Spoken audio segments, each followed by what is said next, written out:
تو یہ جو خیمہ تھا یہ حضور صلی اللہ علیہ وسلم کا تھا، یہ نیچے والا سلمان فارسی رضی اللہ تعالیٰ عنہ کا، اور وہ یہ عمر فاروق رضی اللہ تعالیٰ کا تھا۔ اور یہ جو یہ مسجد ہے یہ باقی جو ہے ایک وہ اوپر بھی ہے وہ نظر آ رہا ہے، اور یہ جو مسجد ہے یہ 3 خیمے اس کو ایک کر کے انہوں نے مسجد بنائی ہے۔ اس کو کیا کہتے ہیں؟ سبا مساجد۔ یہ غزوہ خندق لڑائی یہاں پہ ہوئی تھی، لڑائی اس جگہ پہ لڑائی ہوئی تھی۔ ہاں یہ اس طرح سے، ہاں ہاں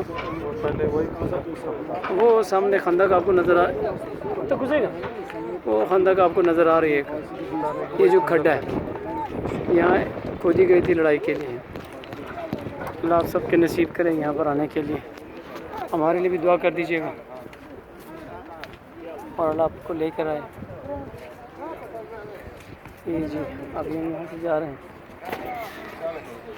بہت پیاری جگہ ہے یہ۔ ہمارے پیارے نبی حضرت محمد صلی اللہ علیہ وسلم کا خیمہ، جس کو ابھی گرا کے انہوں نے مسجد بنا دی ہے، اور لوگ ابھی بھی یہاں تھے، ہم یہاں پر آئے تھے۔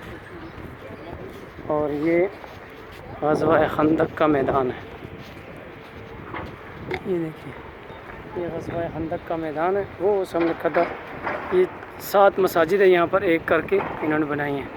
یہ سارا غزوہ خندق جب ہوا تھا وہ یہاں پر ہوا تھا۔ یہ حضور صلی اللہ علیہ وسلم کے خیمہ مبارک تھا یہ والا، اور یہ خیمہ حضرت سلمان فارسی رضی اللہ تعالیٰ عنہ کا، اور وہ سامنے عمر فاروق رضی اللہ تعالیٰ عنہ کا، اور اس طرح باقی۔ اور یہ جو مسجد ہے یہ 3 خیموں کو گرا کر ایک مسجد بنائی گئی تھی۔ یہ سلمان فارسی رضی اللہ تعالیٰ عنہ کا خیمہ مبارک ہے، ماشاءاللہ۔